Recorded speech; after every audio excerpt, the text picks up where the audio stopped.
Hello guys, in this video I'm going to show you how to get a box of your personal pictures in the Yolobook application.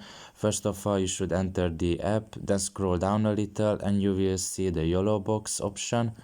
Click on it. You will be presented with many alternatives of the box that you want to buy. It's up to personal preference which you select. I select the first one.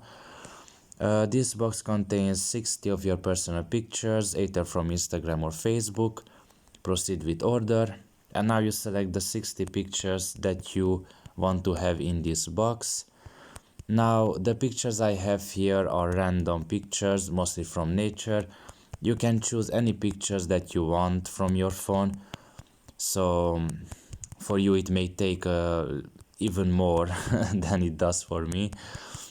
Yeah, we are done with that. We proceed with this arrow, we close this, and here you can modify any of the pictures you have selected manually if you need to, like crop them, rotate them, scale them if you need. I scale them a little bit to show you as an example.